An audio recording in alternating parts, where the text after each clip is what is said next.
do that every time.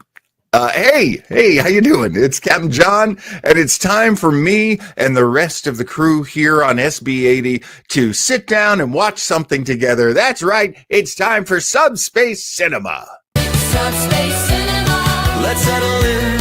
Subspace Cinema. Watch it begin. Subspace Cinema. It's not a sin.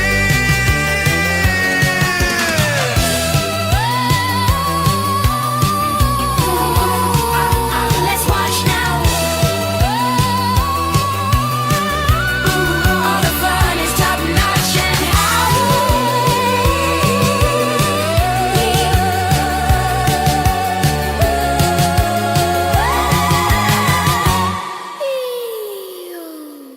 Oh my goodness, what an episode of Subspace Cinema we have for you. This one takes us back to the mid 70s, late 70s, actually, now that I think about it. And oh boy, this is a good episode. Well, it's not just me watching it, it's also the crew. So let me bring on my second in command, the guy who really keeps things going around here. That would be Commander Joe Townsell. How are you, Commander? Captain, I'm doing splendidly, thank you. Although I'm a little nervous now because you just described me as the one that keeps things going. I think our third crew member might take exception to that, but hopefully not. Let's find out. Okay, all right. I meant that administratively. Oh, perfect. So I'm sure that CPO Kramer, the man downstairs who keeps it all going, not administratively, I'm sure he understands and appreciates the difference. Chief Kramer, you are online. Oh, he hurt his feelings.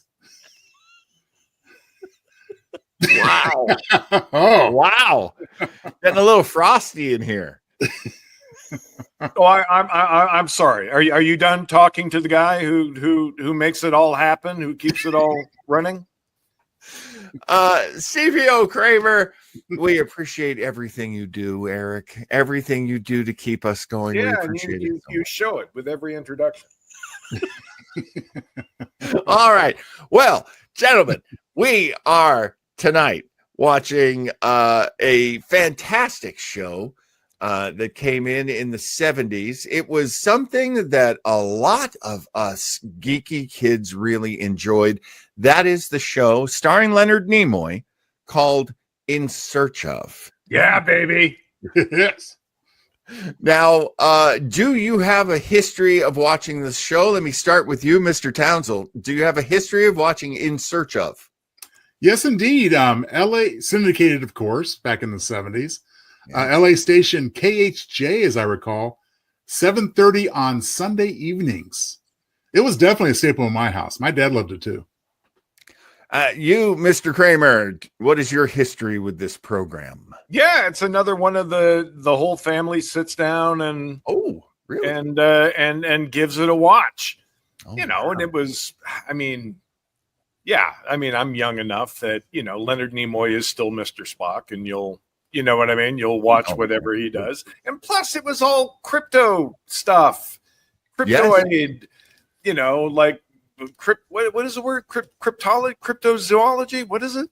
There's cryptozoology, the examination of cryptids. But the general title of it, I've always kind of heard as strange phenomena. Yeah. Okay. Thanks for being so wonderfully condescending in your explanation. But that was it, right? Like as a kid, I was fascinated by that stuff. The unknown, the what could be, the possibility of. Oh, absolutely. So I don't know if you know about this, about In Search Of. It was created in 1976, made to broadcast weekly in syndication. It was created after the success of 3 one-hour documentaries produced by creator Alan Landsberg. The first one was called In Search of Ancient Astronauts. And then there was In Search of Ancient Mysteries. That was in 1974. In Search of Ancient Astronauts was in 1973. And then I don't know if you remember The Outer Space Connection from 1975. All of these were narrated by Rod Serling. Oh. And when Mr. Alan Landsberg got himself the deal to make a TV show, he offered the narration job to Mr. Serling, but he unfortunately died before production started. And then he was replaced by Leonard Nimoy. Interesting. Now, Leonard Nimoy at this time, of course, was not getting a lot of work. And I have some theories that we can discuss while the show unspools before our very eyes. So let's get to it. I am going to hook us up with YouTube. Wasn't he doing theater work primarily at this point? Like Equus? Yes, he was doing theater work. That's right. Because I don't know if you remember this, but when he was playing oh my God, Starry, Starry Night, cut his ear off. Van Gogh. Vincent van Gogh. He was in a play about Vincent van Gogh, and so he dedicated a whole episode of In Search of to the mysteries around Vincent van Gogh. That, of course, is not interesting. Right? I kind of love it. I kind of love that. Now, that's not the episode we're going to be watching. We're going to be watching an episode called In Search of UFO Cover-Ups. This is baby. This is from 1980. Let me see. All right. Big time into the 80s. Let's get this started. Music. You gotta love that music. You know it's gonna be awesome. This is the clearest film ever shot of a real, unidentified flying object. Okay. 68,000 UFO reports have been filed in this country alone. Skeptics, however, sorry the picture's so shaky, everybody. That's just how it was in 1980. So common, why haven't we captured one? Damn a UFO! In a remote New Mexico desert, because we have discovered a captured startling them. answer That's why. to that question.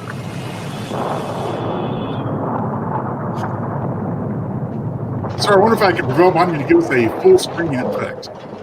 What'd they do to that turtle? Oh. A persistent rumor holds that the turtles are United made States of government has recovered and is concealing fragments of alien spacecraft. Fragments and more. Fragments and more. Oh, that music. You gotta mark those boxes top secret, otherwise anybody can look at them. And I hope we have a full screen on this, Cap. Oh. Hey, here's Amelia. I hope that turtle found a good home. We got the Easter Island head from Amelia Earhart. Cool. See, strange phenomena. Information based in part on theory and conjecture. The producer's purpose. Now, have And you guys another ever guy seen? Have you guys ever seen a UFO? You guys ever seen? To the mysteries we Like, personally, not me. No, I have not. There's one. But I'm fascinated with them. I definitely think there's things up there. Well, it's the Vulcans. Come on. But I'm pretty sure, Eric, you have seen something, right? I have. I even have Oh, some. really? But that's another story. That's a story for another time. Well, please share after the show, if not before. Seemingly, our fastest jet It's actually pretty will cool. never come close to their incredible speeds and right-angled. I remember at the time, you'd see these pictures and think, that looks pretty much like a damn, alien ship to me. Well, what's so disappointing is as video and technology and everything got better, all these old, Super 8 movies and flying stuff, like they can go in and help out with the definite. So like that opening scene of the object going over Catalina Island, it's like a Cessna. You know, one of the things that you learn watching a lot of these shows is that the cameras being used are not always good enough to get the proper shape of what they're seeing. And they create these artifacts, as they call them, these weird sort of rounded edges, and you know, and it can make a plane look like a dome. Totally sucks. All right, this is that New York lawyer who got all of the he sued to get all of these UFO documents. To render inoperable present-day technology. UFOs have the ability to gain access. Yeah, but Eric tried it. Ever since they brought in HD photography, man, you never see Bigfoot anymore. Limited access Because he was only good in fuzzy footage. Well, and like, you know, 9 times out of 10, apparently, it's a bear walking around. It's a bear walking around on its hind legs. Well, I mean, how long was Bigfoot supposed to be anyway? Like, was he like 100 years old? That's something that they had always tried to say about these creatures. Like, they must have long lives because people have been making these reports for so long. Here's my problem. This is the guy who ran Project Blue Book. I look at his face, and that to me looks like a guy who is lying. Well, maybe at least not confident in what he's saying. That's a guy trying to sell you life insurance right there. Super wide eyes. His face is super open, so he's trying to keep you with him. And here's another thing I didn't understand. I didn't know that Roswell was well known in like the year 1980. I didn't know that. Oh, you didn't? No. I didn't know about it until it was on the X-Files. I mean, it goes back to the 40s. Wow. Yeah. I had like so many books on Roswell by this point. I had the biggest collection of like UFO books and abduction, and you know, I love them. Well, I mean, and don't forget, you know, Quark and Rom and, you know, Nog, they all visited Roswell in the 40s. I hate the Ferengis were Roswell. I hate that episode so much. Oh, another show that my dad and I really enjoyed on around the same time, maybe a little bit earlier, was that Jack Webb attempted a Project Blue Book Dragnet style series, Project UFO. I will put that on the list. Oh, yes. Yeah. I watched that. Yeah, I did too. We enjoyed it. It was short-lived, of course, but if we can find one, that'd be great. Yeah, it's apparently not that hard to find. I will dig it up. We will watch it here on Subspace Cinema. I'm trying to remember, is this Jesse's son? Can't be Jesse at this point. But maybe it is. Maybe it is, because this is 1980. Well, Bigfoot's long-lived, so maybe this guy is too. Well, I mean, this guy's story was wild. You know, he was the one who was thrown under the bus to explain that this was a weather balloon. That must be him. It's only, 35 years later or so. Yeah. From his youthful picture there. Marcel. Yeah, Jesse Well, what's Marcel. interesting, when Roswell got debunked, it was like all the fragments and everything that were there, the way people described them, it was all legit, but they didn't realize that it was like this man-made weather balloon with these little dummies that they had put in the whatever, the capsule or the hanging box or whatever. Yeah. See, now, so you're buying Project Mogul as the explanation for Roswell. It makes complete sense. I mean, doesn't it? And I love that you know the name. And I'm impressed. you know the boxy thing hanging from the balloon and the thing. And here comes Capt'n John. You mean Project Mogul? Yeah. Project Mogul came out very late. Yeah, that's him. That's him. And he was the guy who was like, no, I know what a weather balloon looks like. This was not a weather balloon. He was saying that he found pieces of metal that could not be crumpled. They would uncrumple, but they were super light. Everything about it was very space age. And then basically they bring out the balsa wood and scotch tape weather balloon and go, here, tell everybody this is what you found instead. Oh, well, because evidently it wasn't Project Mogul. Wasn't it because it was top secret, right? So they wouldn't want to show any of the actual debris from that, so they replaced it with. All right, Mr. Plastic Fantastic always believes what the government tells him. Sure. Listen. I want to believe. This is, I want to. I would. Nothing would make me happier than to find out there's like some truth to any of this. What's really funny though is you're absolutely right. It makes perfect sense. This was they were gonna use a balloon to go way, way high, and basically it had sensors on a rope beneath it. But they also made it. They put in like mannequins, like dummies. Yeah. Mannequins for weight or for whatever whatever it was they were testing. Because one of the things they could test was what happens to the mannequins after they fall from that height. I mean, that was allegedly why there were mannequins attached to it. And I don't know if they were full-size humans or not, because then there are all the people who saw Roswell and were like, but these were tiny. As a matter of fact, there's the guy who worked at the funeral parlor who said they called me for child-sized caskets. Right. And that was part of because they have alien bodies. Because of course, if you've just discovered alien bodies, you call the local fucking funeral director. Right? Like you don't send guys out back with some plywood to go, this make a fucking box. No. Let's call the guy in town. He won't tell anybody.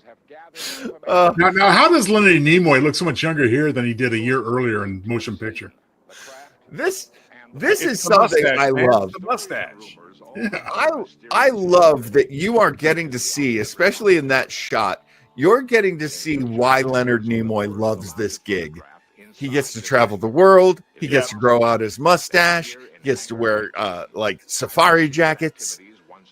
It's a very cool Leonard Nimoy gig. And by the way, what a great voice for this, right? Oh yeah, like the perfect voice, like a total lateral move from Rod Serling. I agree. I absolutely agree with that. If there's going to be we need to get someone to replace Rod Serling, I think Leonard Nimoy is like your best choice. Just a great voice. Well, I have to believe that there were actual legitimate UFOs because Mr. Spock is telling us that the government covered it all up. So how can you dismiss that legitimacy? Now, I mean, you're going to hear me talk a lot of shit, but I do think there's obviously something going on with with whatever the fighter jets are chasing off the coast of San Diego and whatever they're picking up, whether that's the Army mucking around with them or, you know what I mean? Right. Yeah. It is so hard for us to imagine something that flies without wings. We're human beings. It's just really strange for us to try to imagine that. Looks like an airplane without wings. Uh-oh. Steve Austin is crashing again. No. Man, barely alive.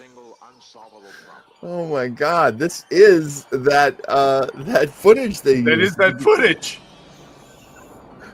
They literally stole it from the credits. Oh my God. Man, hopefully they can rebuild them. Not. Like, here's what I never got about the $6 million man. You only give him one bionic arm? Like, what the fuck? Like, are you kidding me? Yeah, because You're RoboCop, gonna put the money in. yeah, You already you're had right here because in RoboCop they lopped off his good arm, so you have two robotic ones. Yeah, it only They makes don't balance sense, right? otherwise, you know. Civilian UFO investigators is also One bionic eye. Fuck off. Come on. because of his stint in the Air Force. Well, yeah, I mean, I Would it kinda cost? Would it cost that much more? You know, they had a backup. I work for a company that designed. I always thought it was wild that Jamie got an ear. She got a bionic ear, and yeah, they could have given him one too.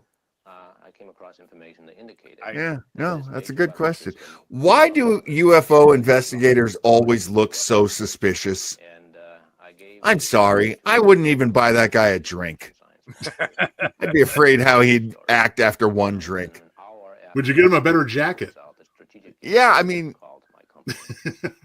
this is a cold-eyed dude. I don't know if I believe him when it comes to. That man has 6 bodies buried in his backyard.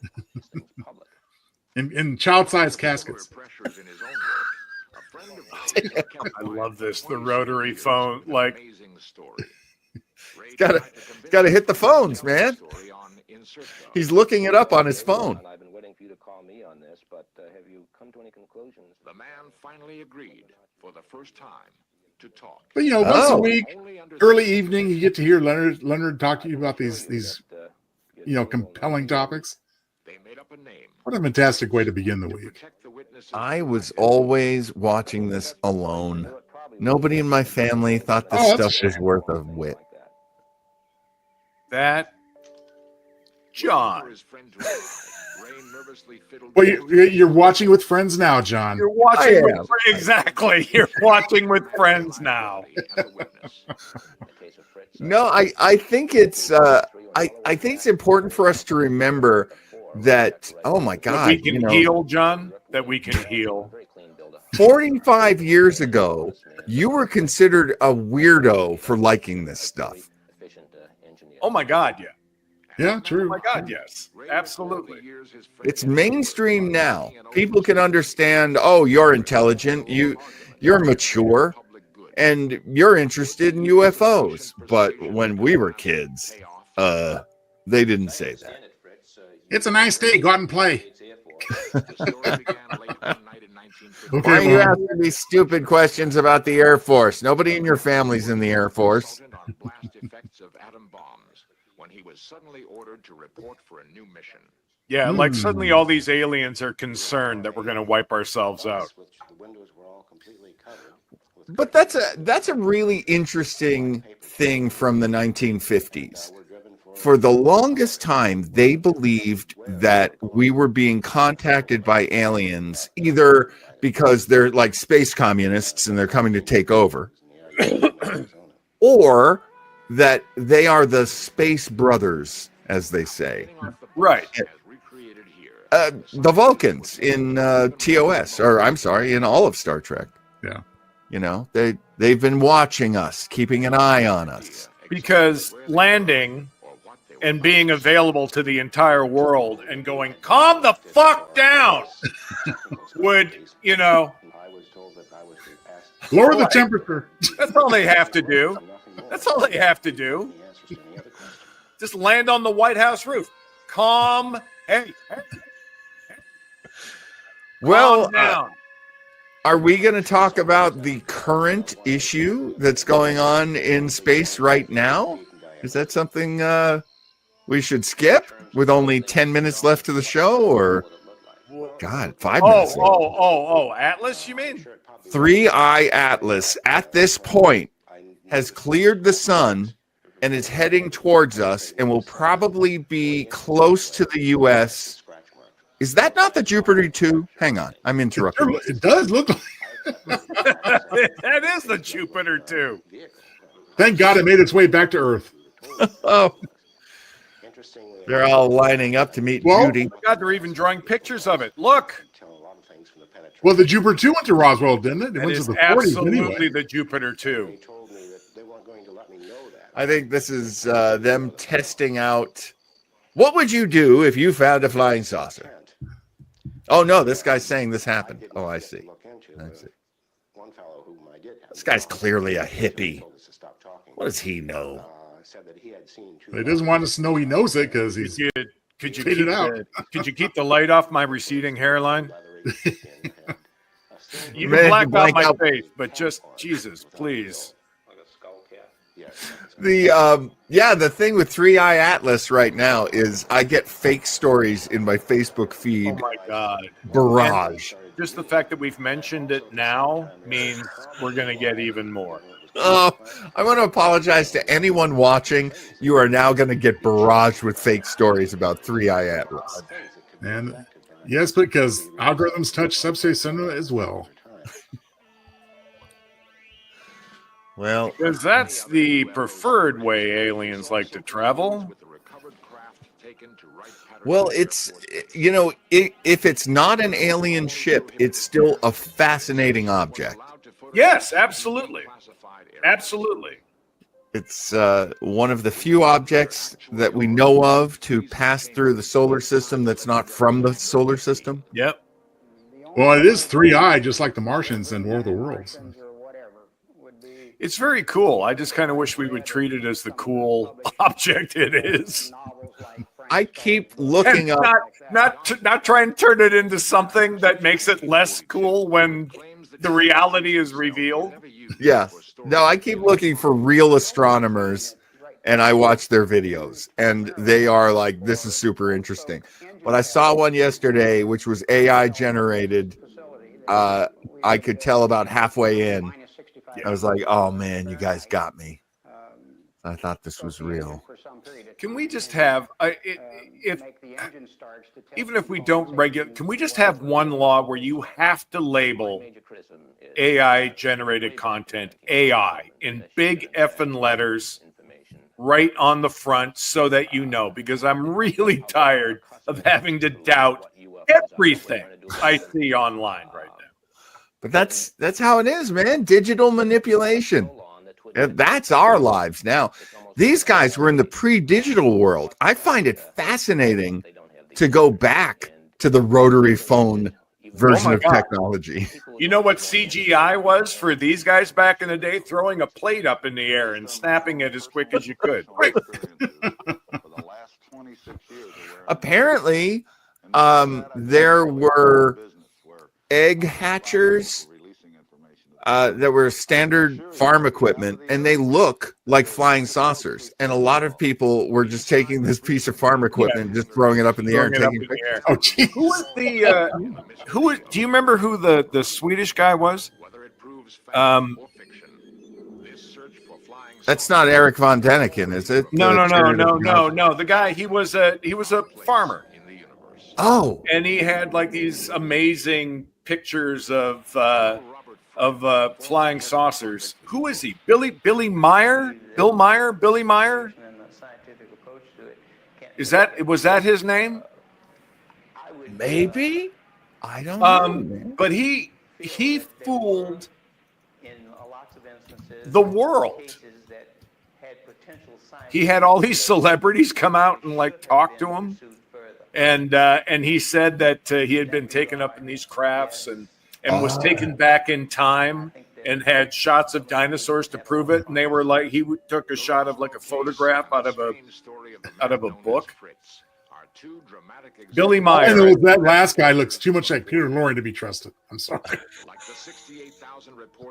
Yeah, this is the one. It's a Cessna. I also love that they're describing close encounters of the fourth kind.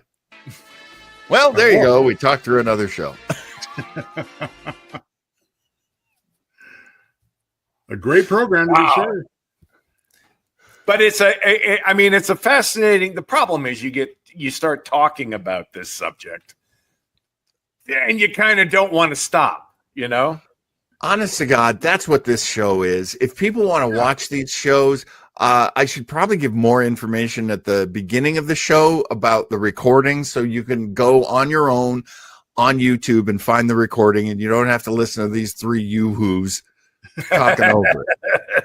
Or if you want to listen to the Yoo-Hoos, if you find one you like and you want to see it right here, tell us in the comments. Oh, I would love that. Oh, yeah. Hey, all three of us want to hear your ideas for two shows in a row right now where we're no longer talking about the show, but we just sort of talk to each other while it plays in the background. Which is what we would do if we're sitting here watching it on the sofa, We were pretty good with Arc 2. Arc 2, we were sort of on point. And now the last two, we're like guys at a bar an hour away from last call. Eric, what sets Arc 2 apart from the rest so far? Jonathan Harris. I think he commands our attention. I think I dialed in on Jonathan Harris. Yes. But you know what? You know why I think it was? I think it was more sort of story driven. And and this was like, unfortunately this one is old enough that like all the stuff in it has been debunked. Which in itself is a fascinating topic, to be sure. Now speaking of fascinating topics, I would very much like to hear Eric's UFO story now. Oh, that's a long one. We were God, this is back in Calgary, Alberta, Canada, back when I was a kid playing pee-wee hockey. And we were, I'll make this quick. It gets really weird, but I'll make the initial part of it quick. And so we're driving back into town, and we were playing in some small community outside of Calgary. And so back then it was, it's all sort of farmland and stuff. It's roads to get back into town. You're not driving through the city, so you're out in the country. And I was with Lauren and Lance Moore, and their dad was driving. Lauren and I were in the back seat. Lance was in the front, and we had just come back from this hockey game. And it was at night, and off in the distance, off to way off in our right, it was just this little tiny sort of red dot up in the sky. And I clocked it and went, oh, it's like a meteor or something falling out of the sky. But it wasn't falling out of the sky. It was still in the sky, and it was holding, and it was this sort of red light. And so now we're all starting to get interested in it, and it seems to saying keeping up with the car makes it just seem weird. Just pacing it. It was just in the distance, right? Yeah. But we're all sort of, and it starts to get a little bit bigger, like it's moving. And we were driving, like I say, we're driving back in. Now we're all like, what the hell is that? And it comes all the way across the horizon, up in front of the car, to the point where it went from being like this little dot to this large sort of goose egg oval thing that looked like it was sort of tilted on its side. And it was this glowing red thing, and there was sort of this white light flashing off the bottom of it. Now, I understand this is me as a 10-year-old kid trying to remember this. But there was this, I remember this white light sort of flashing off the bottom of it that gave the impression like it was spinning. Do you know what I mean? If you have something with a lot of flat sides. Sure. Going. And it just hung out there in front of the car. And we were driving, and everybody in the car is losing their minds. And then the next thing I remember is driving down the street to my house. So you had lost time, I guess. Ooh. And you were 10 years old. So this is not a partying. I remember, like, it was sort of like the next thing I remember was turning down the street that came to the house, and we're all still like, what was that? What was that? And there was Lauren and Lance's sister was actually babysitting my sister at the house. We lived across the alley from each other. And as the car pulled in, we ran out of the car yelling like it was still in front of us. Oh, wow.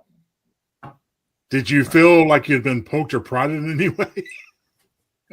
Nope. Okay. No, but you know what? Take it. I'm not saying shit happened. I believe it. I'm not saying anything. I'm just saying that that's sort of how we remembered it. And then Lauren and I, that's all we did for the next few weeks was like try and draw pictures of this thing that we saw. Wow. But it was the one thing I will say that was really cool was this thing did come all the way across the horizon out in front of the car. Check me out. It was just this big sort of egg-shaped sort of thing. Wow. Well, that's a great story arc because here go the chills and the shivers right here. And again, I don't know. I'm not saying it's anything, and I'm not saying anything happened to us. You know what I mean? Right. It was just this thing from my childhood that that I remember. But anyway, that was the start of my UFO obsession. Oh, I totally understand that. I was at a party. It was actually a Halloween party. It was around this time of the year. And we were still in 7th or 8th grade. I grew up next to an Air Force base. I grew up next to Pease Air Force Base in Portsmouth, New Hampshire. And we would see stuff all the time, but it's an Air Force base. So It's a plane. What you're seeing is a plane. But this party was near a bay.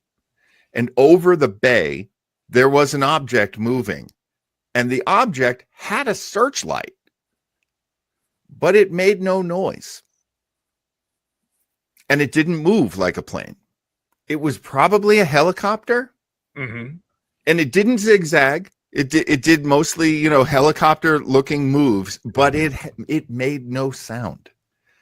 And so black helicopters in my youth, maybe. I mean, we were next to an Air Force base.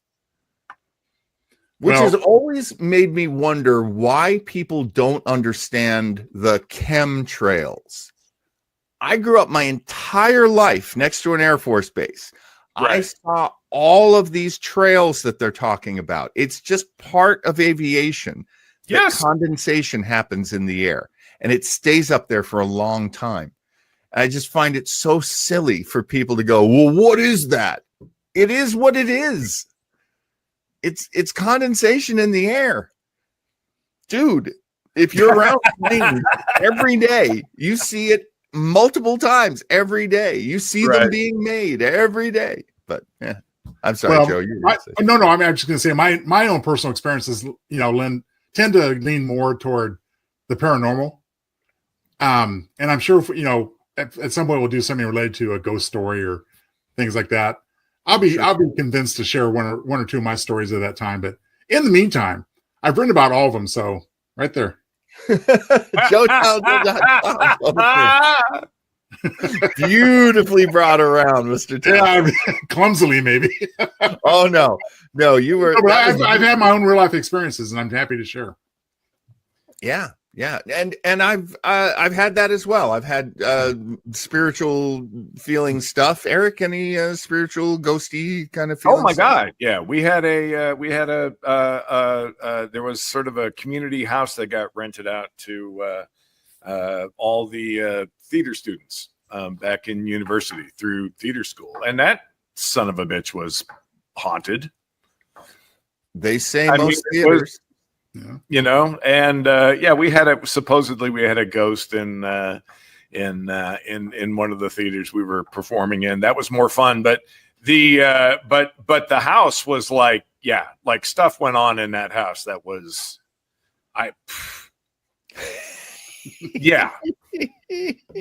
like okay, house settling, whatever, but like clothes being moved like throughout the house. Yeah. Clothes being moved from your closet down into the stove. Like one great thing about pre-recording in the afternoon, it's not nighttime and spooky. Just Also, that house burned to the ground. Oh my God. Yeah. As if it didn't already have a pall hanging over it. Oh man. Yeah, they had there was every once in a while you would have to go, they would have a meeting at the top of the stairs and they would talk to whoever it was. They figured it was female at some point, but they would have house meetings where it'd be like, all right, we get it. Calm down.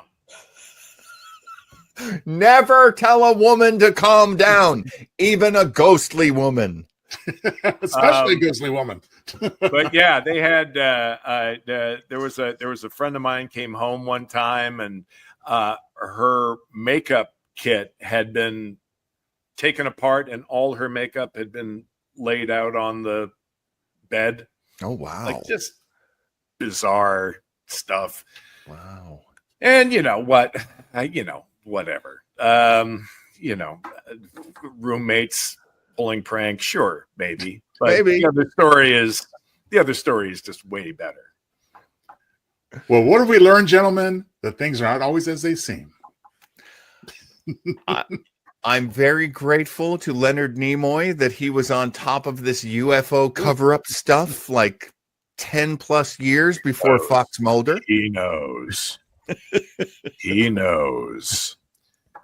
Unfortunately, I don't think there are any great secrets because certainly our president now, you don't think he would want to be the guy that like breaks it to the world?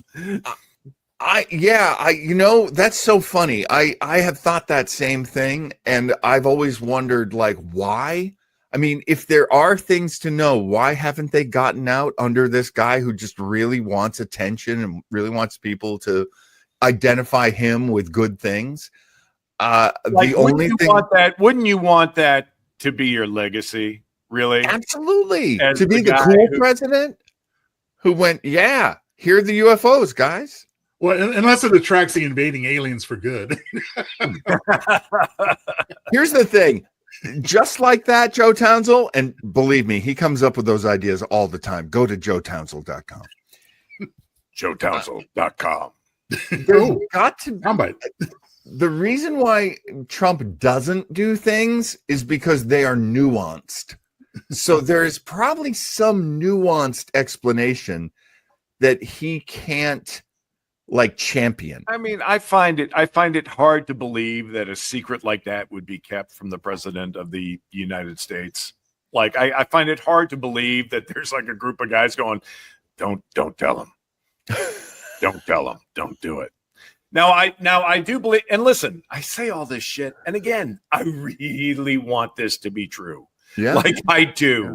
Like I am so open-minded to anything, but I also and I am a conspiracy theorist at heart. Oh, yes. The conspiracy theorist in me loves to come out and play. Oh, I love this stuff. But you just can't. You just you can't go running off after everything. You do have to look at it through reasonable eyes. Well, Eric, I mean, the thing is, and I applaud you for it. You'd be the lucky kind of guy that would encounter like the Close Encounters type aliens that are friendly and just want to learn. I'd be picked up by those fire in the sky assholes. They're going to stick me under a tarp. Give you the Travis Walton. Yeah. Go full Travis Walton on your ass. But I will, one more plug if I may be allowed, since it's on topic. But yes, in the new book, Horror Springs Eternal, there are several story elements along these lines. So coming soon. Oh, fantastic. joetownsend.com. This is by far the first of many explorations we will take into the documentary world. Because there's a lot of shows out there. Yeah, and this is actually fun. I love talking about this stuff. Oh yeah. When do you ever get to talk about this stuff? Even if I'm the guy shooting it down, I love talking about it. I just love the possibility of what could be. It's and you guys, you're I all due respect, I think you're overlooking the most likely possibility that Trump himself is an alien. He's trying to hide it. I have a different theory, which is he is an unfrozen caveman. Unfrozen. Because who else would have a 40-word vocabulary? I don't understand your technology. Yeah, man. Caveman, what is it? Caveman Lawyer? Was that the one? Unfrozen Caveman Lawyer by Phil Hartman. Your technology frightens me. Get me another drink. You've had enough, sir. That's the limit for the plane. But I'm on a great metal bird, and it frightens me. All right, I'll get you another drink. Scotch, neat.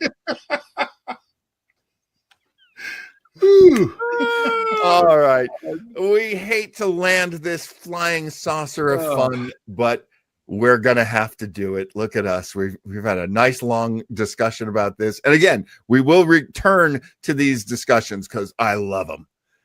Well, yeah, it's a good thing we had a longer one. And like I said, preps us for next week, which is a longer episode, I think. Oh, that's right. Oh, thank you, Joe. That's right. Let's talk about next week. We are going to be watching an episode of the hour-long. One of the greatest TV shows ever made. I cannot tell you. There were almost no shows from my youth that were too stupid for me. This was the one. Oh my God. Well, like Lost in Space, it tried to be serious for a while. They did. They tried to be the movie for the first little bit. Yeah. And then it just got, then the rudder came off the ship. I had so many shows to choose from. I accidentally communicated to you guys that I wanted to do Evil Leprechaun, which is an episode about an evil leprechaun. But I was just kidding. There was also an episode about the ghost of Blackbeard takes over the ship. No, we're going to do this one. It's called Lobster Man. And it's about a lobster man.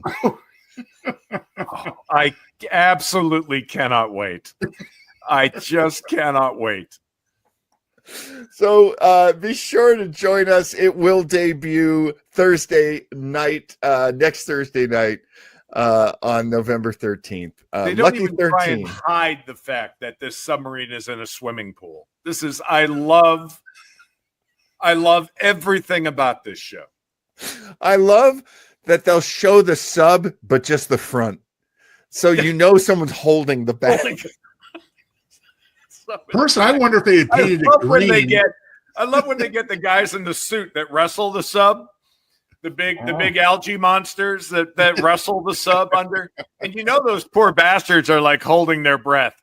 Like, just wrestle it for as long as you can, then come on up and go, get some air. Well, I find the design of the CD very flexible because you can paint it green, get one painted green, then throw it onto the WNBA basketball court. I'm sorry. So be sure to next week. Lobster Man from Voyage to the Bottom of the Sea. It is going to be, bring a nutcracker and some melted butter. It is going to be delicious. Gentlemen, thank you so much for joining me once again for Subspace Cinema. Commander Joe Townsend, visit him at joetownsend.com. CPO Eric Kramer. You should check out KGB, Kramer's Grill and Bar, on YouTube, because not only are the episodes I'm in really great, but all the episodes are really great. Oh, the most delicious channel on YouTube by far. You guys, we're coming back, by the way, but we're going to be a little heavier on recipes, I think. That's fine. We've got this now. We got this now, so we don't have to do so much, musing and drinking. Though it is a fun part of the job. Absolutely. If you enjoy 5 minutes of recipes and 45 minutes of stories and drinking, go to the KGB. LLAP, you beautiful, beautiful bastards. And we will see you next week. Bye-bye, everybody. Hey!